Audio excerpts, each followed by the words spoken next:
Hey guys, how's it going? Today we'll be looking at two portable video game systems, the Nvidia Shield and the Open Pandora. And in the last video I did, I compared the PS Vita Slim with the new Nintendo 3DS. So today I want to do something different and go back to retro gaming. So basically 8-bit, 16-bit, 32-bit games. And these two, I feel that these two they're not consoles, but they're video game systems. These two are actually full computers. But I think that these two are among the best that you can buy if you want a portable system that can run retro gaming, basically emulators. If you want to run emulators, then I think these two do a pretty good job. So I'm going to compare these two. One is the Nvidia Shield from 2013. One is the Open Pandora released in 2012.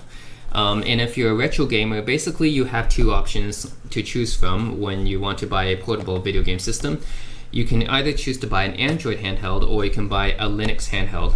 And they're both kind of similar because Android is originally derived from Linux anyways, so either way you're getting a Linux derived operating system.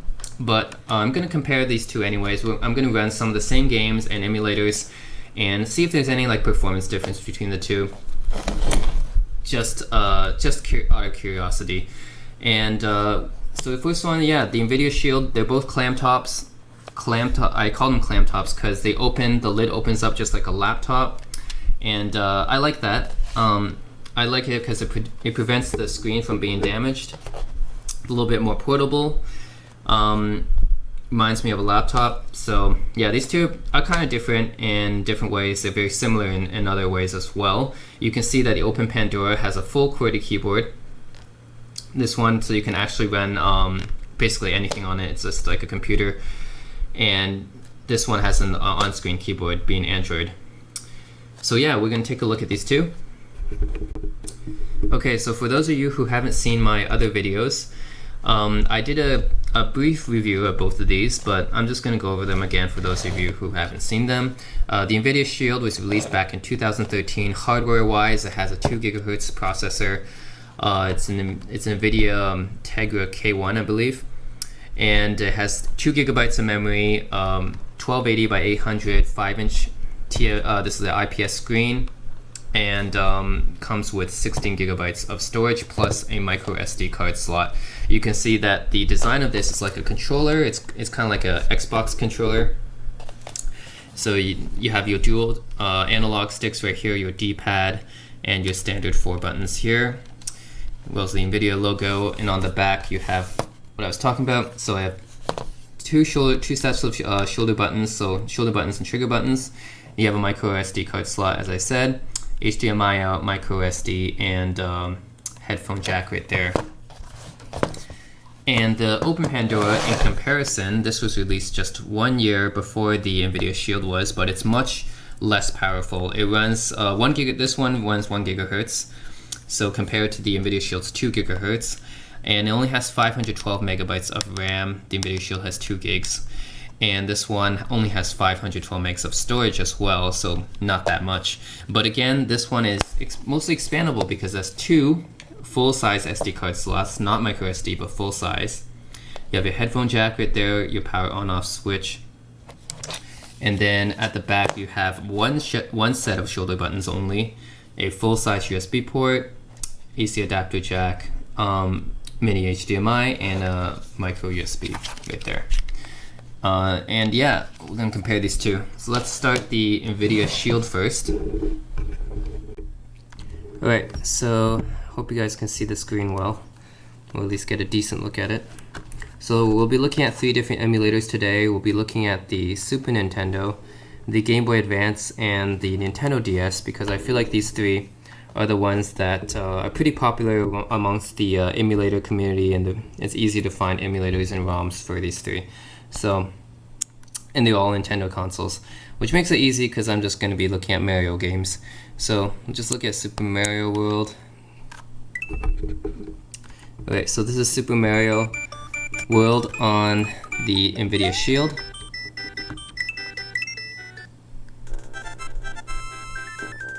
Alright.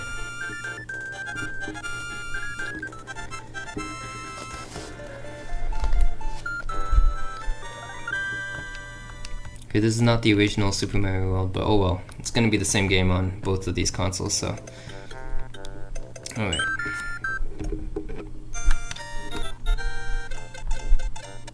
So as you can see, there is absolutely no lag or slowdown whatsoever in this emulation. It's perfect.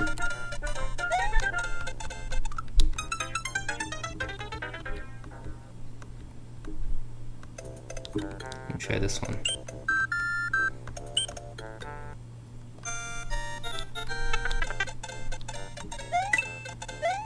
Yep, all the controls work well.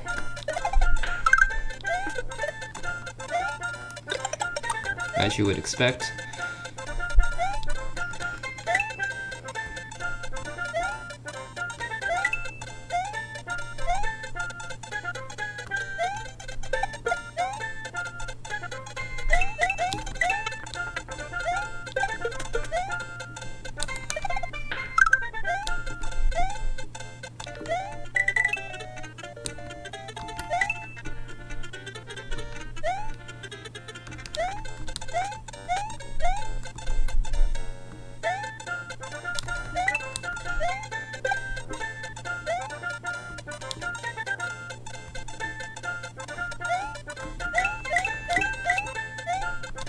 So on the Nvidia Shield, you can also use the analog stick to move Mario, or to input the controls into the Super Nintendo emulator too.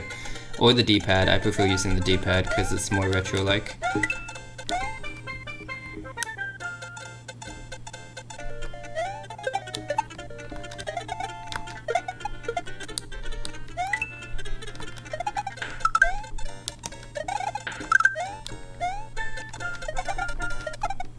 Alright, anyways, that is Super Mario World, and let's look at the Super Mario World on Open Pandora, see if it matches up. That was pretty smooth on the Nvidia Shield, so let's take a look on the Open Pandora.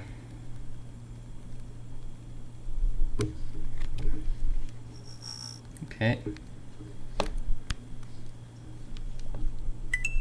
Alright, so same game, different system.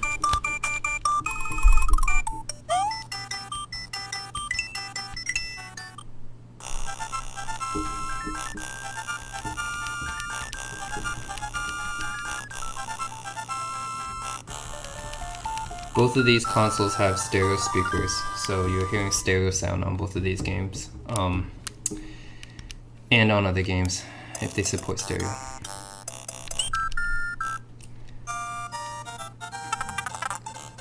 Alright, so what you notice about the emulation here is it's pretty good as well. Maybe even faster than the Nvidia Shield actually. I don't see any kind of slowdowns at all. You can use the D-pad here, or you can map these other analog nubs to whatever you want. So that's a good thing about Open Pandora here.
I'm gonna actually beat this game. I mean this level on the Open Pandora. Okay, so that is Super Mario World on the Open Pandora. That runs pretty smoothly as well, so no complaints there. Alright, now let's try another game.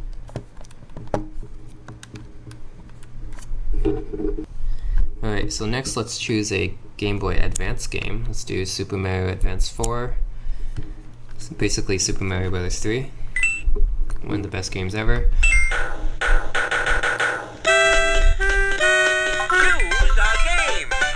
Okay, so it sounds pretty good.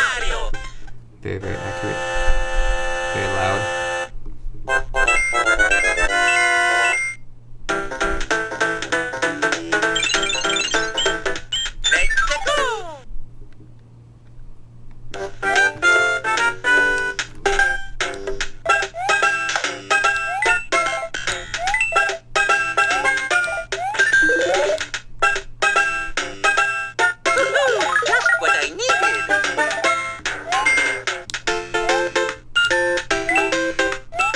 So this game runs perfectly as well.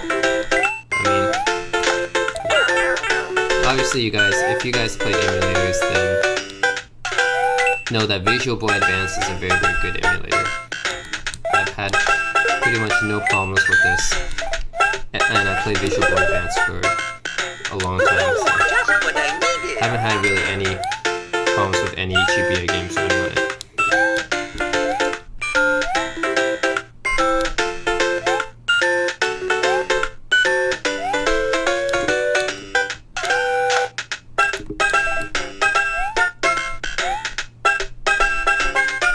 Okay, so that's easy. First level, Super Mario Bros. 3, cleared. Pretty simple. Didn't see anything wrong with it. Music is pretty good. Okay, music is pretty good, gameplay is good, no lag whatsoever. That's good. Let's look at the Open Pandora now and run Super Mario Advance 4. Same thing. Okay.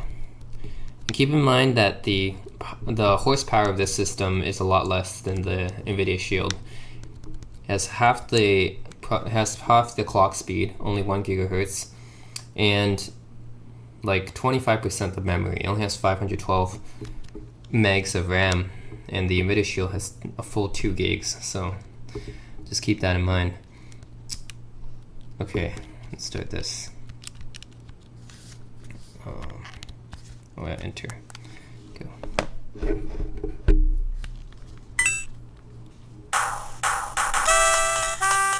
Okay.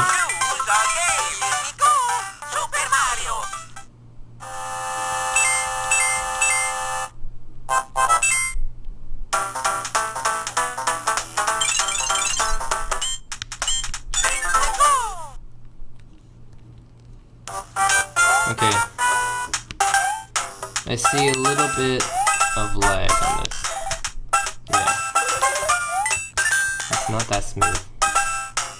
And it's only Nvidia Shield. So it's... Okay. Okay, now it's running a little bit faster. So maybe it was just the beginning of the game. Let me save that. Okay, so when it first started up, it was kind of laggy, but now it's better. I'm not sure what the deal about that was. But this is also Visual Boy Advance, it's just a Pandora port. It's a little bit weird. Yeah, so at the beginning it was kind of laggy, and now it's better. So now it's running really smoothly and stuff. It's kind of weird at the beginning, it was like choppy a little bit. I don't know if you guys could have seen that. Okay.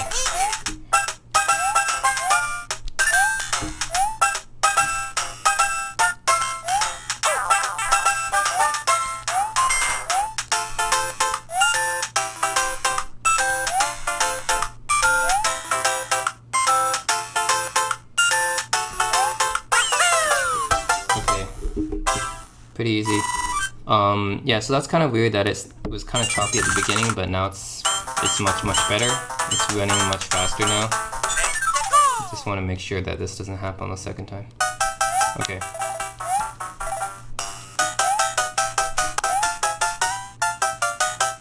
Okay. So it's fine now. It's weird that it was like a little bit choppy at the beginning. It's fine now. Not sure what that was at all. Okay, so it's running pretty smoothly, yeah. Anyways, this is Super Mario Advance 4, which is just Super Mario Bros. 3 on the Open Pandora. As you can see, a little bit quirky, but otherwise it it's not bad. It works pretty well, pretty smooth. Alright, so now let's look at Nintendo DS Drastic, which is a pretty good DS emulator available for Android and the Pandora and PC as well. Let's look at our last Mario game, New Super Mario Brothers, which is like a semi 3D version of Mario. Okay, so yeah, this is a touchscreen, so you can just touch it just like a DS. Okay, it's the intro.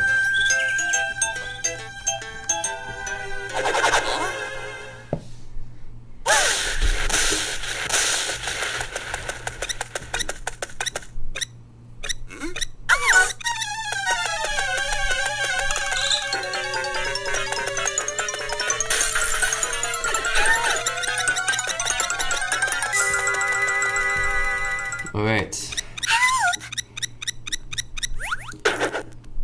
Okay, let's get it. Here I go.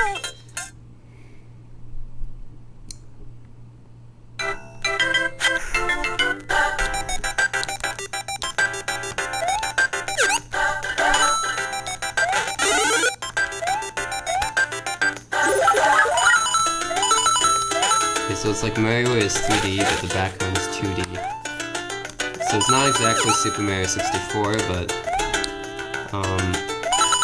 it's just basically an updated version of Super Mario Brothers. It's pretty cool. It's like a new thing added.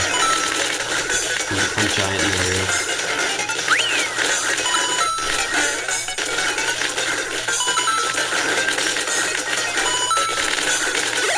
Oh.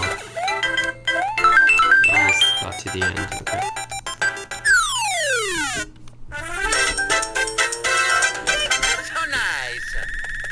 Alright, cool. So yeah, that runs fine. Nintendo DS runs fine, obviously. No problems with that. Pretty flawless to me. And let's try it on the Open Pandora. Okay, Drastic on the Open Pandora. Let's do it.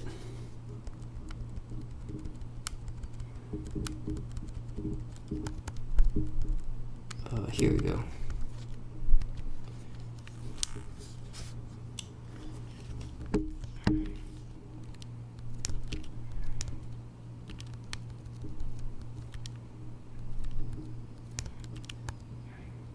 Okay, here we go.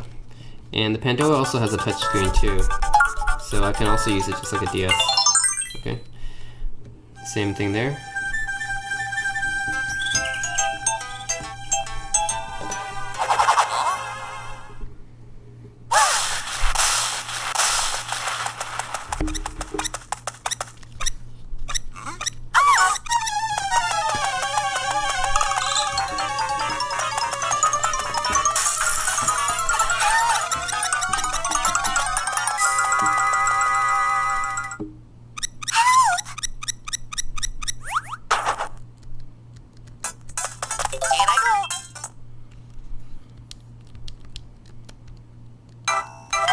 Alright, so same as the Nvidia Shield, runs pretty flawless so far.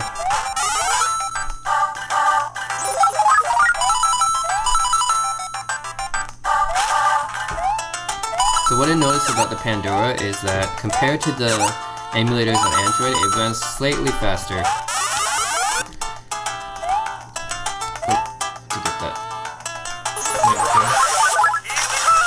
Like the frame rates are slightly faster, ever so slightly faster on the Pandora than on the Nvidia Shield. I don't know if you guys can notice that, but to me they seem like they're slightly faster. Oh. I'm glad I thought that. Oh. Okay. There we go. I thought I wouldn't be able to get past that.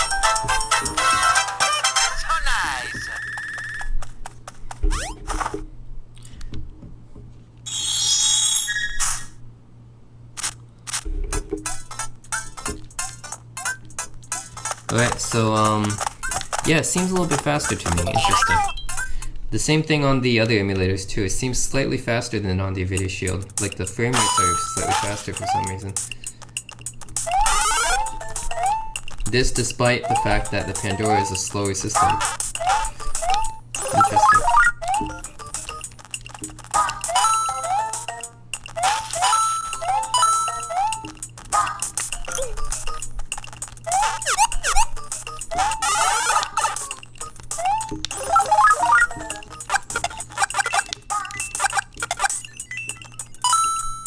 Alright, so yeah, I don't really see that much of a difference between the Android version and the full Linux version on Pandora here.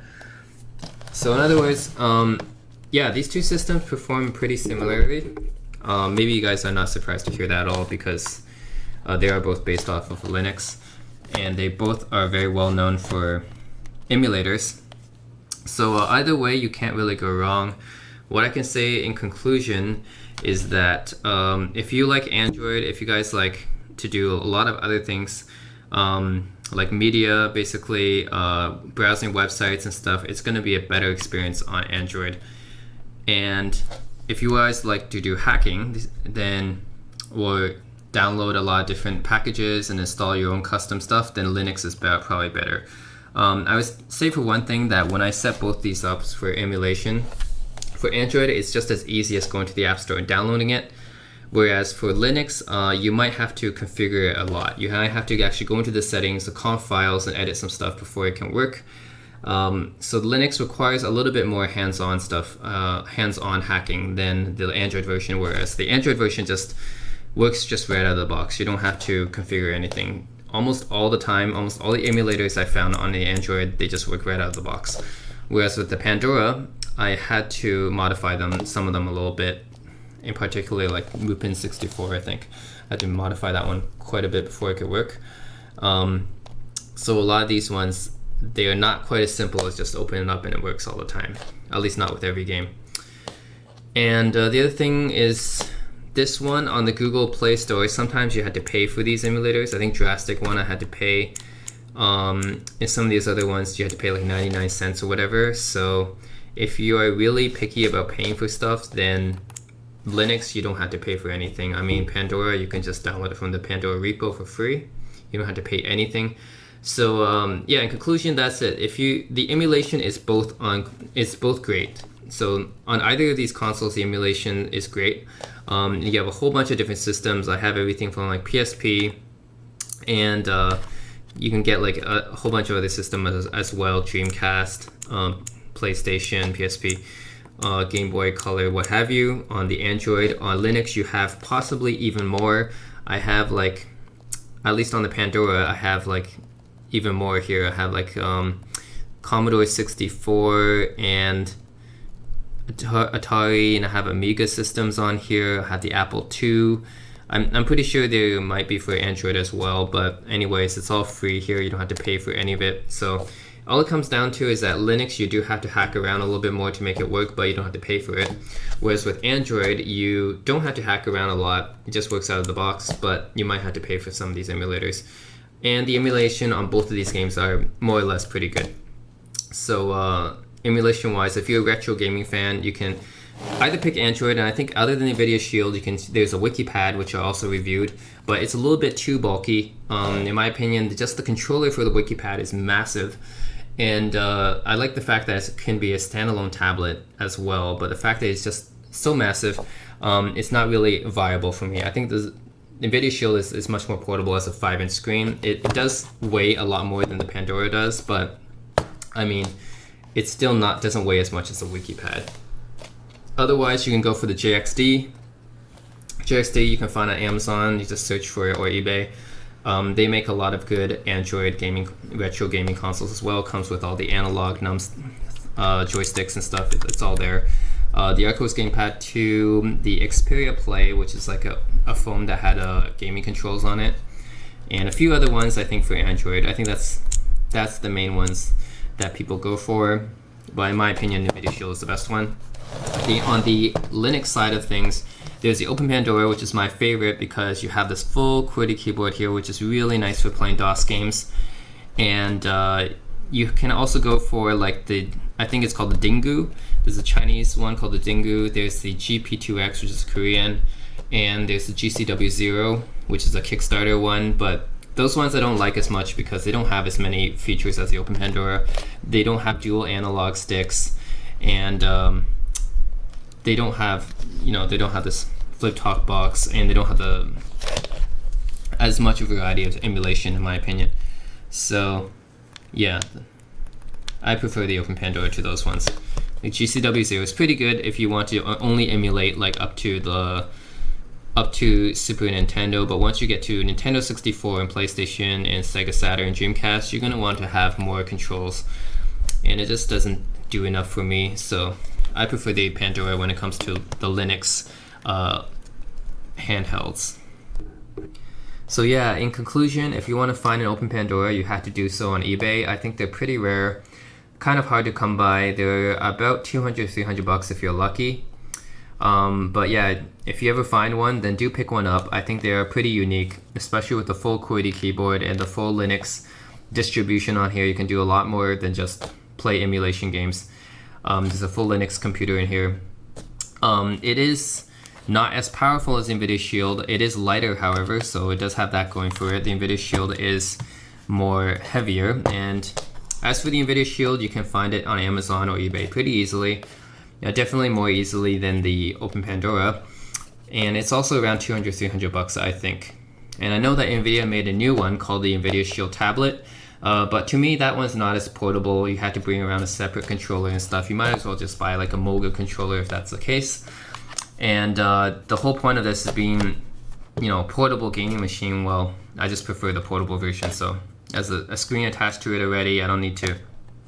If you have anything bigger than a 7-inch screen, to me that's not very portable. You just think about if you're playing this on a train or on an airplane or stuff, then a 10-inch screen is a little bit too big for retro emulation. You want to have at least ideally 3, 4, 5 inches. I think anything more than that is going to be a little bit weird if you play like a retro game on it. So that's why the resolution, having a high resolution is not that great for retro game. You kind of want to have a low resolution. It's more faithful to the original games. It'll look better too, ironically. Yeah, I know it feels weird saying that something looks better in a low resolution, but in the case of retro games, they look better in a low resolution because that's what they were designed for. So yeah, that's it. If you can find these guys, and then pick them up. The Open Pandora I think it's definitely more rare, and they are making a new one called the Dragon Box Pyra. So hopefully that will come out by the end of this year. I'm still keeping my emails open for that. But yeah, the creator of the Open Pandora is making a new one. And the Nvidia Shield Portable, well, I don't know if they ever release a successor to this. But hopefully, I mean, this one did have an Android 5.0 update, so now it runs Android 5.0 Lollipop. So it looks like Nvidia didn't completely forget about this one. And yeah, that's it. If you like my reviews, then please subscribe to me. Please like this video. And as always, thanks for watching.